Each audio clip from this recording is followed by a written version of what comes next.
So the next task before we are ready to run here is actually to understand how we train these networks, and this will become the famous backpropagation algorithm.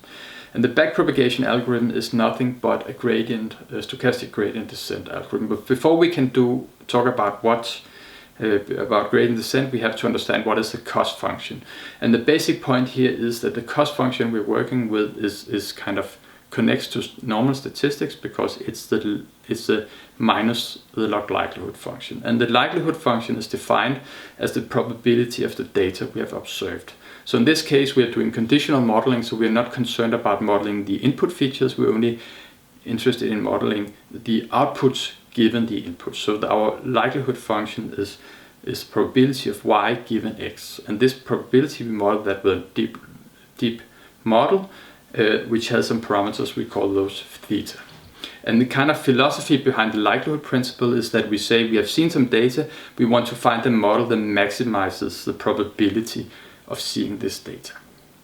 And of course there's other principles, learning principles, that's like the Bayesian inference principle. We'll touch a little bit on that throughout the course, but mainly we'll be concerned with maximum likelihood based methods with regularization, which is like a poor man's version of Bayesian inference.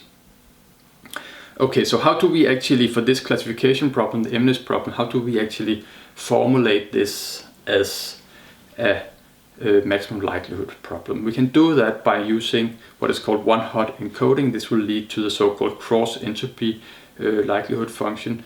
And one-hot encoding is this idea that we actually take our class and make that into a sparse vector, which has the same dimensionality as a number of classes. So in this case with MNIST we have 10 classes, so we can say if the output label is 0, then we can represent this with a 10-dimensional vector where we have 1 at the first position and then zeros of the rest, and label 1 we represent that with a 0, a 1, and then the rest zeros, and so on.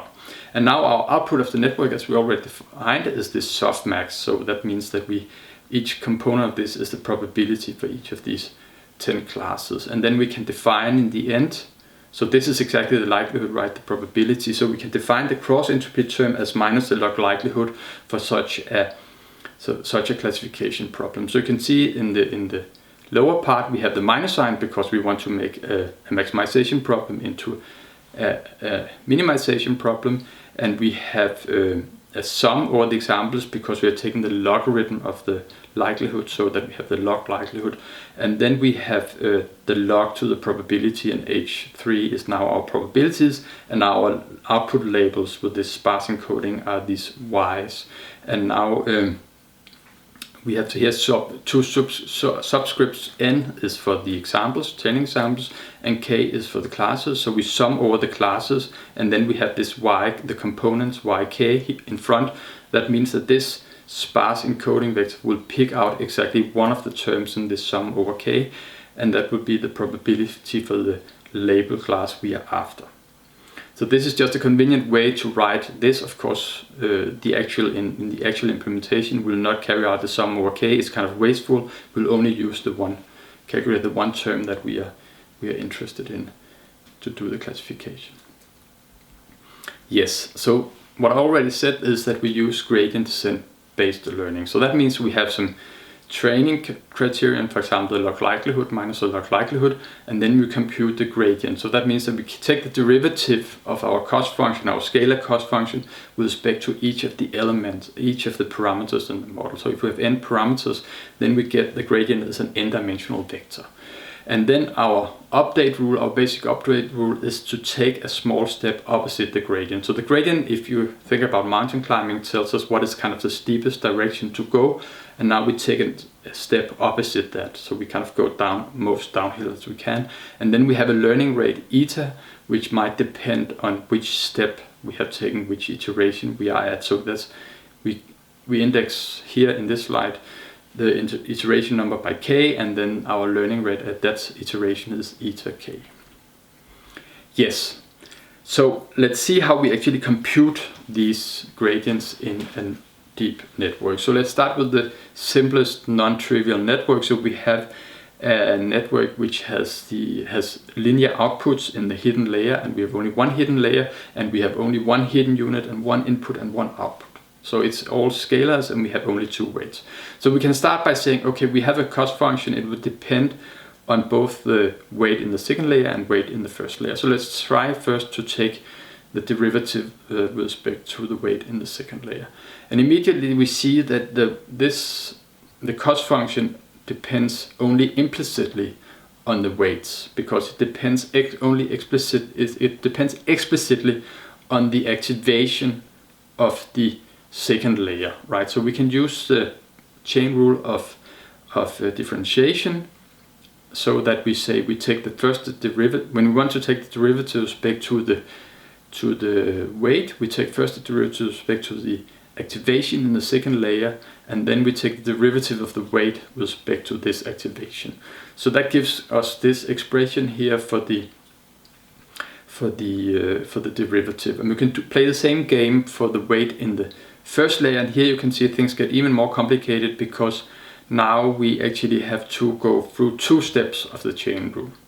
What is very important to notice here is actually that some of the computation we do to get the first derivative with respect to the weights in the second layer and then the first layer are the same. So if we do some bookkeeping, we can actually save computation time. And this would be more clear if we now go to the general case where we have many hidden units in each layer, and now we also add this extra layer in our example, right? So now we want to take derivatives with respect to the weights in all three layers, and each of the layers have now weights that are matrices.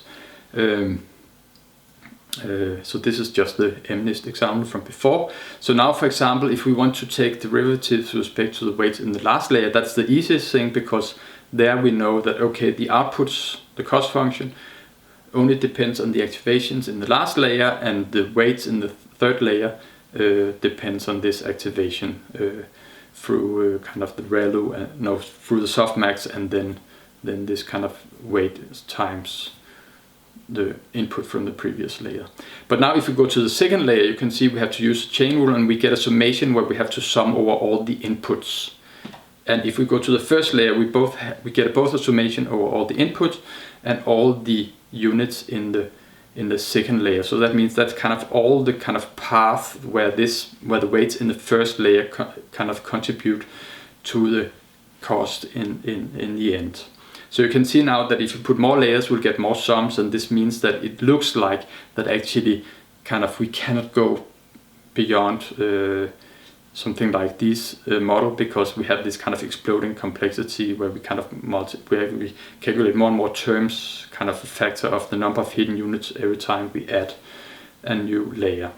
But if you go to the next slide, where I've kind of highlighted the reuse computation, you can see that actually the same computation, for example, this summation over the outputs, is being used in both the computing the gradients with respect to weights in the second layer and the first layer. So if we simply store this computation once and for all, then we can simplify the computation for the gradient in the first layer, and we don't have this kind of exploding complexity. So this leads us to define this backpropagation algorithm, which is nothing but like a dynamic programming algorithm where we can write it like this, and you can see that in general we can write recursion where we say that the derivatives of the activation of the cost function in one layer is defined in terms of the derivative of the activations in the next layer. So you can see this is why it's called backpropagation.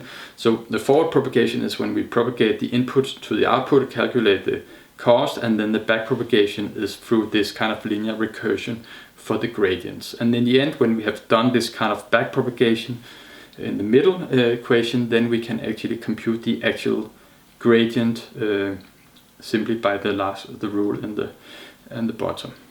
The important thing here is that we actually have to kind of store a lot of things in the memory, and this is usually not a problem if you have something like, let's say, like here we have 3 layers of weights. But if you think about this for what is called recurrent neural network, then actually kind of the depth is like the number of time steps, and then this can actually be a little bit memory consuming. We'll come back to that when we talk about recurrent neural networks.